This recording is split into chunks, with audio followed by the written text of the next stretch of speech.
कहानी शिव पार्वती का प्रेम और पवित्र मिलन।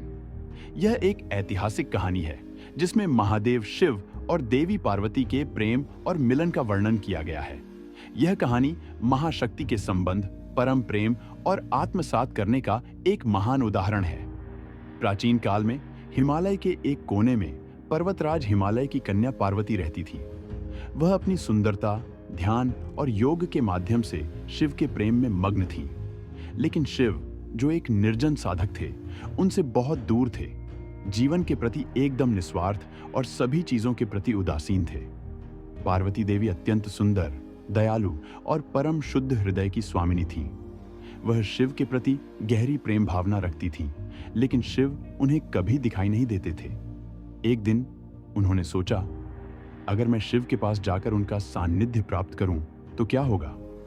इसीलिए उन्होंने पूरी तरह से आत्मनिवेदन और साधना के माध्यम से शिव की त्रिकालदर्शी शक्ति के उद्देश्य से कठोर तपस्या शुरू की।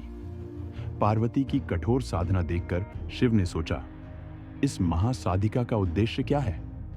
शिव अपनी संगिनी गणेश और कार्तिक के साथ एक दिन पार्वती की तपस्या स्थल पर पहुंचे। उस समय शिव ने एक नए रूप में दर्शन दिए। उनकी आंखों में एक आकाश छूने वाली गंभीरता और संज्ञों के साथ एक दुर्दांत आभा थी। पार्वती ने शिव को देखा और उनके प्रेम में और भी गहरे हो गई। शिव ने पार्वती से कहा, तुम जानती हो मैं किस प्रकार का भगवान हूं। मैं सर्वत्र हूं, लेकिन मैं कभी किसी चीज के प्रति आकर्षित नहीं होता। फिर भी तुम मेरे पास सच्चे प्रेम के साथ आई हो। तुम सिर्फ पार्वती नहीं हो, तुम मेरे हृदय के भीतर प्रवेश करने का एकमात्र रास्ता हो। पार्वती तब समझ गईं कि शिव के हृदय में प्रवेश करने के लिए उन्हें आत्ममग्न होना होगा। अपनी पूरी अस्तित्व को एक करके शिव के साथ मिलन करना होगा। उन्होंने कठिन साधना में खुद को और अधिक समर्पित किया।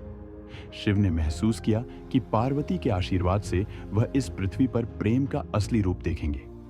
एक दिन महादेव शिव पार्वती को अपनी जीवन संगिनी के रूप में स्वीकार करते हैं। इस मिलन से एक नई शक्ति का सृजन हुआ, जो दुनिया की शांति, सुंदरता और समृद्धि का प्रतीक बन गई। महादेव और पार्वती का मिलन सिर्फ प्रेम की कहानी नहीं है, यह दया की गहराई और आत्मविश्वास की प्रदर्शनी है। यह प्रमाणित करता है कि अगर कोई व्यक्ति या देवता दिल से सच्चे प्रेम और प्यार में पूर्ण हो, तो सब कुछ संभव है।